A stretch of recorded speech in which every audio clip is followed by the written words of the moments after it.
कोपरगावमध्ये राजकीय वातावरण तापलंय. संदीप कोयटे आणि त्यांचे वडील काका कोयटे यांच्या वक्तव्यावर लोकसेवा आघाडीचे नेते संतोष गंगवाल आणि जितेंद्र रणसूर यांनी जोरदार हल्लाबोल केलाय. गंगवाल म्हणाले, दिवंगत शंकरराव कोल्हे आणि शंकरराव काळे साहेबांवर राजकीय आंदोलनाचे गुन्हे आहेत. ते तुमच्या आमच्यासारखे नाहीत. कोयटे पिता पुत्रांवर मात्र गंभीर आर्थिक फसवणूक आणि सीबीआयचे गुन्हे आहेत. अशा लोकांना दिग्गज नेत्यांवर बेछूट बोलण्याचा अधिकार नाही. संदीप कोयटेंनी जनतेसमोर जाहीर माफी मागावी.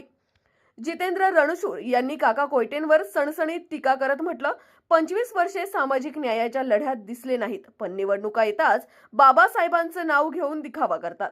स्नेहलता ताईंनी बांधलेल्या वाचनालयाला समता नाव देणं म्हणजे बाबासाहेबांचा अपमान आहे. विवेक कोल्हेंनी दलित समाजाला व्हाईस चेअरमन पद दिलं, पण समता पतसंस्थेत आजपर्यंत एकालाही नाही. आंबेडकर स्मारकाजवळ काळ्या फिती लावून निवडणूक पुढे ढकलल्याचा खोटा आरोप करणाऱ्या विरोधकांवर रणशूर संतापले. महाराष्ट्रात 24 नगरपालिकांच्या निवडणुका पुढे गेल्या, बारामतीही आहे. फक्त कोपरगावात कोल्हे गटाला बदनाम का करताय?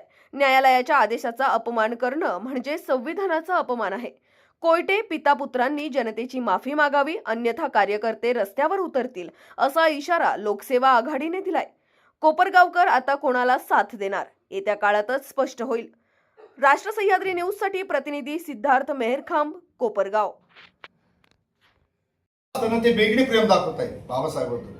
त्यांचं म्हणणं आहे, माझ्या नावात समता आहे. मी मागच्या हप्त्यात एका भाषणात सांगितलं होतं, तुमच्या नावात जर समता आहे तर त्यांनी जे आमदारताईच्या प्रयत्नातून भारतरत्न डॉक्टर बाबासाहेब आंबेडकर जे वाचनालय तिथं समता स्टडी सेंटर केलं, त्याला बाबासाहेबांचं नाव का नाही दिलं तिने? आमचा प्रश्न आहे त्यांना जर एवढं बाबासाहेबांच्या विचारावर ते चाललेले उमेदवार आहे, पण त्यांचं वेगळी प्रेम आहे. निवडणुकी आली का दिशाभूल करायची जनतेची सातत्याने त्यांच्या अशा कृती दिसून येते.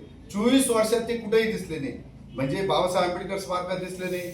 अन्याय अत्याचार जरी झाला असेल, या उलट सहकर्मशी शंकरराव कोल्हे सहकारी साखर कारखान्याचे विद्यमान चेअरमन विवेक भैया कोल्हे जेव्हा चेअरमन झाले पहिल्यांदी, तर त्यांनी महाराष्ट्रात एक इतिहास घडवला. असा एक निर्णय घेतला का व्हाईस चेअरमन पदी संपूर्ण महाराष्ट्रात सहकारी साखर कारखान्याचे याच्यात एक मागासवर्गीय व्हाईस चेअरमन केला.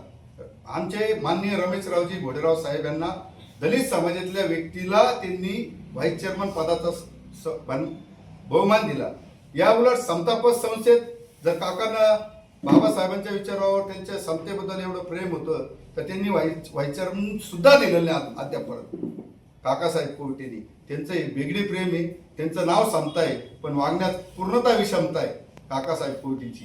म्हणजे ही दिसून येते. आणि कोपरगाव शहरातली नागरिक आणि जनता पूर्णपणे ओळखून आहे. आणि मी तर सांगतो, आंबेडकर प्रेमी जनता त्यांना पूर्णपणे ओळखून आहे. काल परवा माझ्याकडे आहे ना, एका कार्यकर्त्यांनी 2003चे कागदपत्र पाठवले. त्यांनी तो जो बाबासाहेब आंबेडकर मार्ग आहे ना, त्या मार्गाचं नाव बदलायचं असं त्यांनी केलं. यशवंतराव चव्हाण समता मार्ग असं त्यांनी करण्याचा प्रयत्न केलेला होता, पण तो हाणून पाडला आमच्या कार्यकर्त्यांनी. त्याबद्दल मी खुलासा निश्चित करणार आहे. मी ते माहितीचे अधिकारावर ते कागदपत्र घेऊन काका कोयटे यांचं डॉक्टर बाबासाहेब आंबेडकर त्या दलित समाजाबद्दल वेगळी प्रेम आहे. आणि त्यांनी जे आंबेडकर स्मारकात काळ्या फिती लावून तिथं जो आंदोलन केलेलं ते न्यायालयाचा अवमान आहे. मी तर असं म्हणतो. संपूर्ण महाराष्ट्रातल्या निकाल 21 तारखेला येणार आहे. यापुढं माझे सहकारी संतोष गंगवाले. दिवाळी फेस्टिवल मागच्या वर्षी कोपरगाव शहरात स्थानिक बाजारपेठेत खरेदी व्हावं म्हणून व्यापारी महासंघाच्या वतीने दरवर्षी फेस्टिवल आयोजित केला जातो. तो स्पॉन्सर बाय कर्मवीर शंकरराव काळे सहकारी साखर कारखाना आणि सहकार वर्षी शंकरराव कोल्हे साखर कारखाना यांच्या विद्यमाने स्पॉन्सर असतो. आणि मागच्या वर्षी त्यांनी त्या कार्यक्रमाला बक्षीस वितरणला कोपरगाव शहरातले प्रतिष्ठित काही नगरसेवक बोलवलेले होते.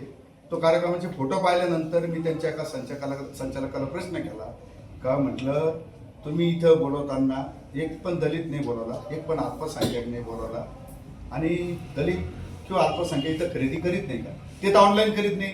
दलित अल्पसंख्याक गरीब समाजातले ती इथं खरेदी करीत नाही, तुम्ही का बोलवलं नाही? एखाद्या नगरसेवकाला का नाही बोलवलं? तर उत्तर येणं अपेक्षित असं होतं का यावर्षी आमची चूक झाली व पुढच्या वर्षी आम्ही ती सुधारणा निश्चित करून घेऊ. पण मला उत्तर असं आलं का जितेंद्र रणशूर पदावरच नाही. तर मी त्या व्यक्तीला सांगितलं, मी माझ्यासाठी म्हणत नव्हतं का त्यांचे मित्र हाजी करीमभाई त्यांचा मुलगा नगरसेवक होता आणि माजी उपनगराध्यक्ष होता तेव्हा. त्यांना तरी बोलवलं असतं तरी चाललं असतं. इथला अल्पसंख्याक समाज, इथला दलित समाज कोपरावच्या बाजारपेठेला काय हातभार लावता. तो ऑनलाईन खरेदी करीत नाही, तो इथल्याच बाजारपेठेत खरेदी करतो, कारण त्याचं खातं असतं इथल्या दुकानदाराकडं. तो उधारीवर खरेदी करतो आणि ते नंतर पैसे देतो. तो ऑनलाईन खरेदी करणं म्हणजे ते लगेच पेमेंट करणं. इथला व्यापारीचं त्यांचं असं नातं आहे, त्यांनी बोलवलं नाही. मग त्यांच्या ह्या गोष्टी तर लक्षात येतात ना. काकासाहेबांचं वेगळी प्रेम. आज निवडणूक लागली आणि ते निवडणूक मैदानात आले.